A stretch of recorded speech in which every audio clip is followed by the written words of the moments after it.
Welcome everyone. Today we'll talk about the privacy, security, and ethics in the data economy, the digital marketing economy that we are looking into it. What is it all about privacy? It's all about individual informations. What is it all about security? It is all about your rights, your money, which needs to be in properly secured fashion. Nobody should be able to access or misuse it. When I talk about misusing, it is all about ethics that we are looking into it. Ethical usage is what is demanded, but people end up often getting manipulated or exploited. So let us understand what is it all about it. First and foremost thing is the rampant, ubiquitous, or should I say the rampant use of computers and technology gives us a very big questions, right? Puts a very big question in front of us regarding our personal data, regarding our right to privacy, regarding our way of thinking, the thought processes that we believe so. The issue relates to the impact of technology on people and how to protect themselves from the web. So people are all about various kind of people. We all have different attributes, different thought process, different habits, different taste, and no two individuals are identical. So this is where we should be able to appreciate our own dignity. That is what privacy is all about. It. What are the threats to personal privacy, and how can we protect ourselves? Security is how can the access to sensitive information be controlled, and how can we secure hardware and software? Ethics, how do the actions of individual users and companies affect the society? This is the ethical utilization of what entails onto the people, the common people amongst us who are in the business, who are in the data economy, who are just the general public, who have to transact a lot many things, be it with the government regulation, be it with of any compliance issue, be it of any e-commerce issue.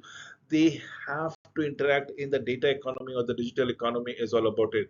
Privacy. Now, this is where the biggest concern comes around it, which has been brought about the data of every individual, as in the biometric data, which is very essential for any financial transaction. Uh, Other personal data like your date of birth, probably the illness that you are suffering from, probably the marks that you're scoring in a examination. People don't really would love to divulge such kind of information, but this is all about privacy. Three primary issues, as the case might be, is all about accuracy. Next is property, and next would be access. These are the three primary issues that relates to privacy. Accuracy, information or data can be accurate or mm, misinterpreted often because of wrong data being circulated. All about your property, your net worth, and the access to the information thereby. Large databases, in fact, believe me or not, a large number of organizations are compiling or generating data on you on every moment basis, as in how you spend your lifestyle. What are the kinds of food that you would love to have? What are the places that you are fond of? What are your browsing habits? This is the data that people are generating, big data, ever growing volume of data, magnanimous amount of data that comes around it. Data collector includes government agencies, telephone companies, credit card companies, supermarket scanners, financial institutions, search engine, social networking sign, you name it and we have it. These are the various data collectors. Then comes the large databases, information reseller or broker, as the case might be. Look at what I've just given it to you, the mainframe computers of supercomputer. This is what I call the hub of all databases, right? These are the servers that comes around it, who collects and sells personal data, creates an electronic profile of an individual. Freedom of Information Act, entitlement to look at your records held by the government agency. Not everybody should be able to even access such thing because these are highly individualistic oriented, right? So that is what we need to understand. Personal information is a marketable commodity, which raises many questions like collecting public but personally identifying information. Example, let's say the Google Street View. Every nooks and corners of every city, every timings of the metro or the suburban trains or the urban trains or whatever you call about it. Your the timings are made publicly acknowledgement. In fact, nowadays we can even locate at which distance where any public transportation is at present. Geographically, it can be tagged and it can be seen, viewed thoroughly. Spreading information without personal consent, one of the major issues. People might not have given a consent, and people might be actually exploiting their information, their whereabouts, their movement, their histories without their knowledge, leading to an identity theft. Spreading inaccurate information is one of the major cases of mistaken identity. Private networks is employee monitoring software. Employees can monitor emails. Yes, every time there is a gateway that has been utilized, you know who is utilizing the gateway, from which mail it has been originated, and to which mail ID it is going around it. Even the content can be known. The proposed law can prohibit this type of electronic monitoring, or at least require the employer to notify the employee first. At least let the employee know that things have been monitored and everything is under supervisions. The internet and the web, first and foremost thing, if everything is accessible, if everything is available on the web, that means even you are present, your data are present on the web, and this illusions of anonymity is what we are looking at it. People are not concerned with privacy when surfing the internet or when sending the emails. What are we looking into it? Then comes the history file. We have the TIF or the temporary internet files, which is there in the cache of your hard drive, probably the ROM or the RAM, as the case might be, the browser caches, the cookies, the privacy mode, the spyware. People might be actually manipulating your webcam and seeing you, watching you, viewing you. History files and temporary internet files includes location and addresses to site which you have visited or browsed. Temporary internet files, browser cache saves files from the visited website. Now, as long as it is a general website, probably there are no harms. What happens if it is a financial transaction website? What happens if it is a taboo website, prohibited website? All your password, all your linkage would be saved, and probably things can go from bad to worse. Cookies, small data files that are deposited on your hard disk from the website, so that every time you visit that website, the cookies will pick it from their hard disk and take lesser time to load onto your desktop or on your laptop or on your computer. That's the first party cookies. Then basically the people are selling the third party cookies also on their website. Privacy mode, in private browsing or internet explorer, this is something which we have been going around it.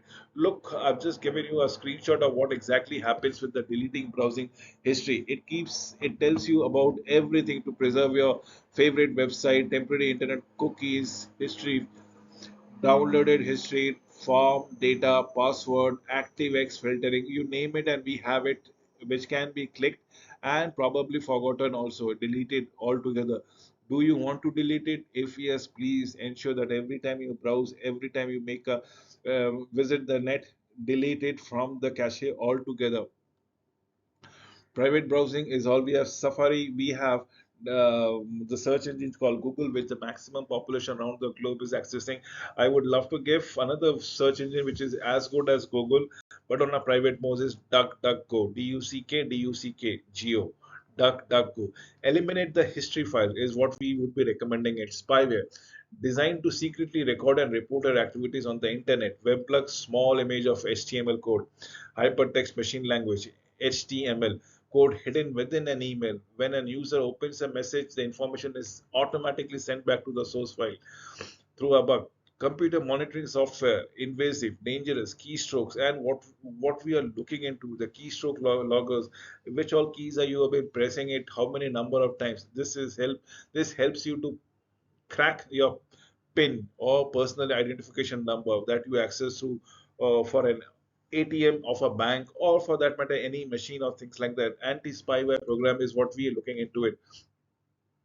Online identity, the information that people voluntarily post about themselves. This is something which you always post on your social media sites, voluntary. But archiving this search features in the web makes it available indefinitely. People can access this information for longer period of time. Major laws on privacy, this is what we will be talking about it, as in Graham Leach Bailey Act. No, why this was major law on privacy? You just cannot utilize the photographs information of your visit for any of your benefit. Probably that is what the privacy laws is all about. It Health Insurance Prohibitory and Accountability Act is HIPAA is what we are looking into it. Your medical history should not be made public without your consent. Family Educational Rights and Privacy Act FERPA is again one of the issues that tells you about your qualifications, something which you are very concerned of. Security involves protecting the individual and organization from thefts and danger, is what we are looking into it. Hackers, they do gain an unauthorized access not only to your laptop or desktop, but probably to your webcam, and through that webcam through into your life. Something which they can exploit it to the hilt. Then we have the cyber crime or the computer crime. Criminal offenses involves computer and network. Sitting at your home at your own comfort zone, you can make some thefts which might run into certain millions of dollars across the globe. So this is what we are looking into. It affects over 400 million people annually, cost over 400 billion dollars each year. Computer crimes are the malware, viruses, worms, Trojan horse, and zombies that have been installed without your knowledge. This is only done to steal your data. This is only done to ensure that all your private data has been leaked and they are up for a sale. Probably they can exploit it to their advantages. This is what we are calling the denial of services attack, as the case might be. Now, computer crimes, we have the rogue Wi-Fi hotspot. You will see in a lot of public places, Wi-Fi hotspot has been made and completely accessible for free, so that every time anybody logs onto that Wi-Fi network, your data is getting breached. You are at exposure. They are looking at your vulnerability of looking for a free data or cheap data. Manipulation, data manipulation is Computer Fraud and Abuse Act. Identity theft, something which is very common. I presume your identity and work as you, take benefit as you are supposed to do, which the benefit which is accrued to you gets ended up into my pockets. Cyberbullying is another thing which is a latest phenomena which goes around it. So we have a number of computer crime like malicious program, including viruses, worms, and Trojan horse. Denial of service causes computer to slow down or probably don't work at all. Rogue Wi-Fi hotspot imitate legitimate Wi-Fi hotspot. Data manipulation involves changing of data or leaving a prank message. Identity theft is illegal assumption of person's identity for economic gain. Cyberbullying is using the net, cell phones, and other devices to send, post content intended to hurt or probably even embarrass another person. Internet scams are the scams over the internet, usually initiated by an email and always involve phishing. Right. Talking about phishing, what we are looking into it, this is where the internet scams belongs to around it. Here they are exploiting the lack of knowledge and vulnerability of the susceptible population to their benefit.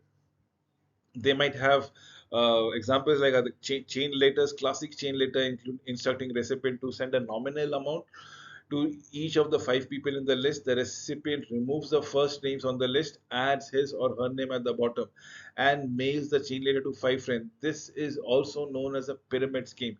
Actually, you come to know everybody's mail ID through this thing. This is a chain letter concept that goes around it. Auction fraud, merchandise is selected and payment is set. Merchandise is never delivered as such.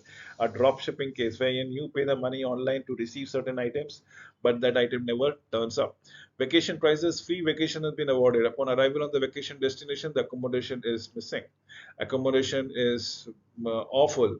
Now, this is what vacation price is all about. It advance fee loan is guaranteed low rate loans available to almost everyone. After applicant provide personal loan related information, the loan is granted subject to payment of insurance fee. They are only interested into the insurance fee because the moment the fee has been deposited, the company vanishes into thin air and your calls are not even responded to. Principal measures to ensure computer security is restricting access, which means limiting access of authorized person using such measures like password and firewalls. Encrypting data, it's coding every messages sent over a network. Anticipating disaster is preparing the disaster for ensuring physical security and data security through disaster recovery plan.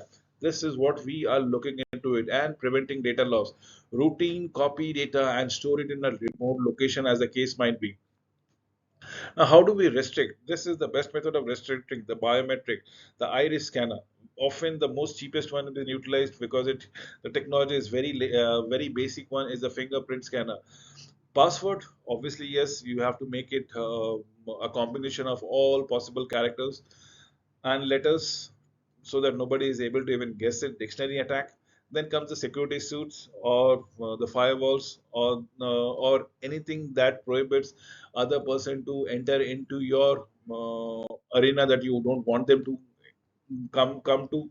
Encrypting data. Encryption is all about coding. Look, this is a letter written from a person to another person, and look how well it has been coded. This one is a simple Unicode that we have been making around. Coding information makes it unreadable, except for those who have the encryption key.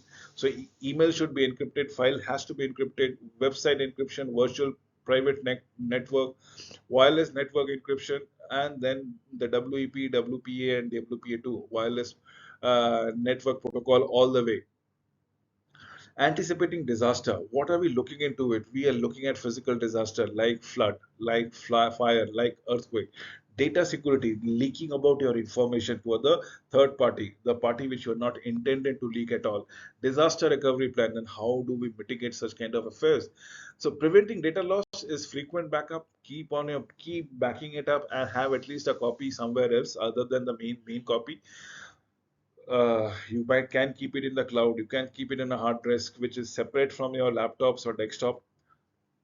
Redundant storage, data storage area, making information technology work for you. The cloud-based backup is something which I keep on saying around it. Cloud-based backups such as Carbonite provide cloud-based backup series. Even Google provides it. Everybody is providing a lot many things where you can store your photographs, you can store your data, you can collaborate it, you can sequence it, you can segregate it, and you name it. We have the data for a nominal fees that goes around it. Let us come to the last topic: the ethics. Ethics are the conduct, moral conduct. The moral conduct for you and for me might be different. What is true for you might not be true for me. What is true for me might not be true for you. So this is very ethical. Computer ethics guidelines for morally acceptable computer use. Obviously, yes, copyright gives the content the rights to control over and distribution of their work. Painting, books, music, video games, films, etc. These are all copyrighted material, right? Software piracy is unauthorized copying and distribution of software. Digital rights management is DRM, digital millennium copyright, as the case might be, as we look into forward to it. The look into the future. Let me look before I wind it up. It is the end of anonymity. Now, what is the end of anonymity? Means everybody becomes impersonal altogether. Most forum comments areas in the website allows user to post messages anonymously. Some uses this for abusive and threatening comments, online harassment, cyberbullying, stalking, damaging reputation. These are the pitfalls of data economy. These are the pitfalls of being on the virtual network. The online harassment would be there, the cyberbullying would there, the stalking would be there, damaging reputation. So how do you mitigate them? How do you restrict them? You should always keep an eye for such kind of details. With this, I come to an end of this presentation. Thank you for watching this video till the very end.